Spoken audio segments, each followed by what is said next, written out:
I'm Pirandoro, and this is what's coming up on the show. We'll be connecting with the Radio Days Africa Conference director and contributors to talk about community radio in Africa.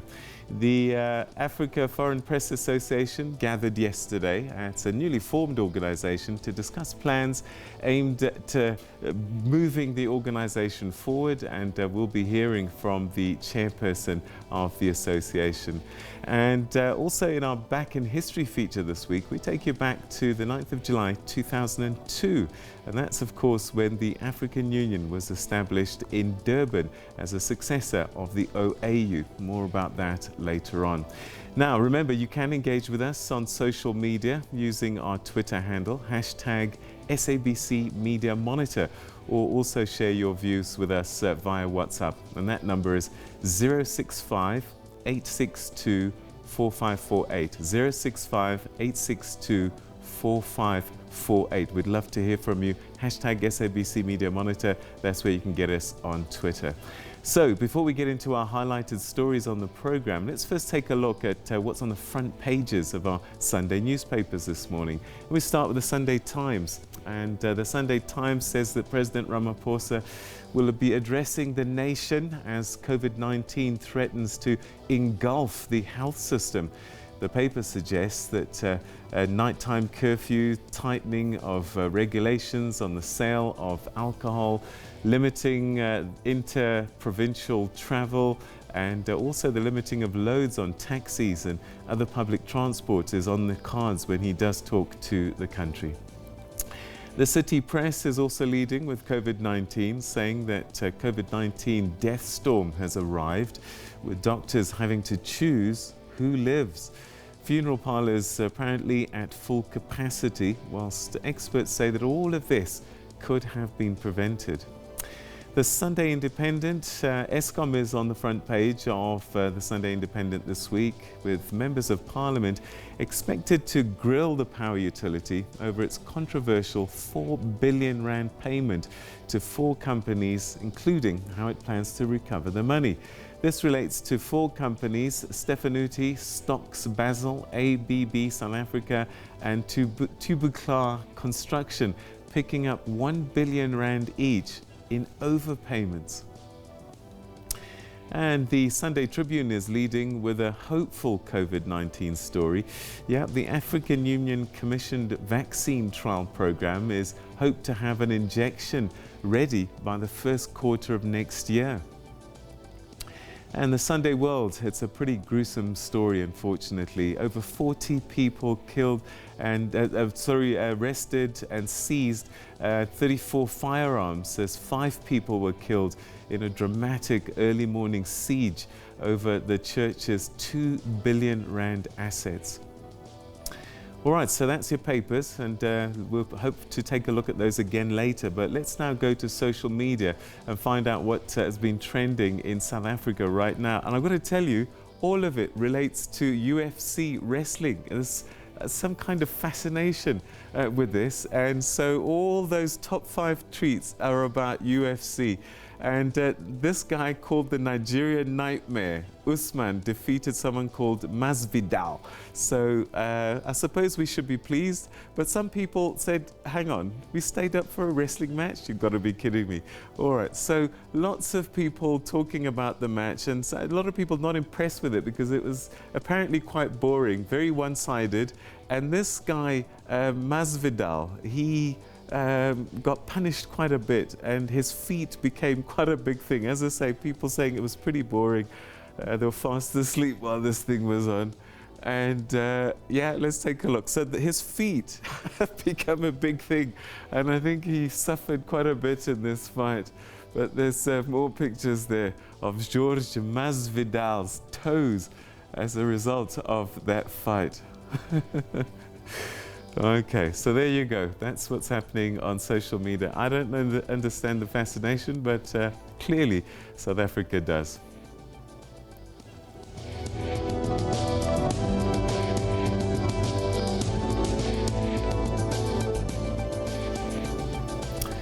Now, Radio Days Africa is the largest radio conference in Africa and is presented by the Wits Radio Academy. under the auspices of the Department of Journalism at the University of the Witwatersrand. This year, the gathering happens online under the theme The New Normal. The sessions will look at a wide range of radio-related issues with interactive discussions. And to tell us more about the conference and also one of the sessions in particular that looks at community radio in Africa, I'm now joined by Tim Zunkel, who's Radio Day's Africa Conference Director, Thabang Pusoyabone, who's the Secretary for the National Community Radio Forum in the Northern Cape, and Jean-Luc Mutusami, who's as a journalist, project manager, media consultant and trainer. Gentlemen, thanks very much indeed for joining us, and welcome to the program. Thank you. Hello, Peter. Bonjour. All right, Bonjour. let me start with you, Tim, actually, because you're the conference director, and I'm curious, Radio Days Africa, what's it all about? What are you trying to do?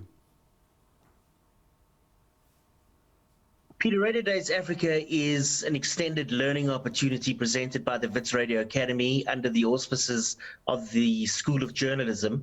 We're in our 11th year now, and basically what we try and do is we try and stimulate conversation, debate, learning and engagement across the radio industry, not only in South Africa, but in Africa.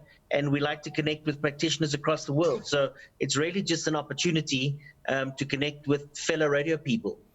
All right, and still with you, what this theme, unpack it for us, the new normal.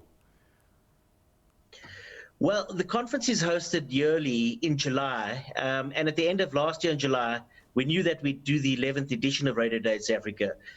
We didn't realize that the world would dramatically change in February and March this year. So radio has always been a tenacious medium, and it's a medium that reacts quickly. And I think this year, the new normal, being the theme for the conference, really is just the way that the conference has seen the way that the business has changed. And a lot of the theme around what we're trying to do this year is around what the radio practitioners on the continent have done in the wake of COVID-19, learning from what people have done across the world in territories like Australia and Europe. And really the new normal is an opportunity for us as radio practitioners to share our stories of reporting, of technology, of connecting with audiences, of understanding research in this new space, and understanding what digital means in a trying time when the world is united with a common theme. So the new normal, but perhaps next year in July, the new normal is the normal. But this year, for the first time, the conference has gone online. We've always been a tactile conference where people have come and engaged and shared sessions in person. And for the first time, we've taken this entire thing and we've connected people using technology. So for us, the new normal is a completely new space, but it's a space which radio people have embraced, and they've embraced it quickly as times have changed, and they've had to deliver to their audiences in new ways. All right, it's fascinating. We'll chat a bit more about what you offer and how people can participate. But let me go to Thabang. And I've got to admit, you know, as mainstream media, most of the time we don't often focus stories on local, very local communities. And I suppose that's the power of community radio, especially when we consider places in far-flung places and even in the Northern Cape. Indeed, and that's the role that community radio begins to play. That's the role that, where people cannot be reached in very deep rural area. Community radio is able to go there and provide people with information and content. And what has really worked is that we've developed some content development models which assist us to develop content not from the boardrooms, but rather from the communities. So at this year's Radio Days Africa conference, you participated in the conversation around community radio. What came up for you? For me, what really came up was the way programs can be improved, the way community radio can be supported, particularly to ensure that we carry the sustainability of community radio. We ensure that it exists beyond the 27 years, beyond the 30 years that we are facing now. And we ensure that we improve the way we operate, we improve the levels of income, we improve the way we do programming, we improve the way the governance and compliance. All right, Jean-Luc from Île Maurice, tell us a little bit about community radio on the island, and also I know that you've travelled quite far, not just across the continent, other parts of the world as well. What's been your experience about community radio and its importance? Morning. I'll tell you more about community radios in conflict areas, in some places where people come out of very, I'd say, terrible situations and conflict areas in Central Africa, Central African Republic, in Democratic Republic of the Congo, and also perhaps South Sudan. In Mauritius, actually, there is no community radio station because it's more centralized. There's the state media, and there are some private radio stations. Actually, the situations in the countries where I've been working and with the radios where I've been working is quite special and differs really from the situation in South Africa, for example. In these areas, community radios are probably the only link between people inside the communities, but also with people, with what's happening in the country. And in the case of COVID-19, for example, community radios have played an important role, a vital role, because it helped to kill rumors concerning the disease, and also to inform people properly of how to be able to counter the spreading of COVID-19 in the community. So in these areas, community radios actually help people to feel like citizens of the country. I suppose that the other side of this, of course, is particularly in conflict zones, is how radio can be abused to talk through one message over another. Yeah, in fact, in these areas, it all depends on the local authorities to what extent the freedom of expression exists, and to what extent they want these populations to be able to access information. And in cases where, let's take the example of Bambari in the Central African Republic, where the situation was so tense at some point, and is still very tense, and the international community, in many examples, we can find many examples of that, where the international community can fund the rehabilitation of radio stations. There is one radio station, and I was able to show that during the discussion about community radios on Radio Days Africa, one radio station in Bambari, for example, which was completely new, brand new equipment, state-of-the-art equipment, and which was completely looted during one night, and nothing is left of this radio station. So yeah, what is said on these radios is also a subject or something that can either lead them to continue to exist or to disappear from one day to the other. All right, Tim, the community radio is just one of the conversations that you're having throughout the month of July. What other aspects, other areas will be discussed, and how do people participate in this conference? So Radio Days Africa has always tried to engage the radio business as a collective. So we look at public radio. We've got sessions that deal with commercial radio, and more sessions around community radio, specifically community radio and the interaction with government. So the Deputy Minister of Communications will be joining us, Minister Pinky Kekana. Then we'll be taking a look at elements around research, which is particularly important for commercial radio stations who try and understand what their audiences look like so they can monetize that. And then from a continental perspective, we're looking at newsrooms across Africa. Are newsrooms effective? How much interference is there from the governmental perspectives? We're taking a look at podcasting as radio and audio start to innovate, and audio is available in different spaces.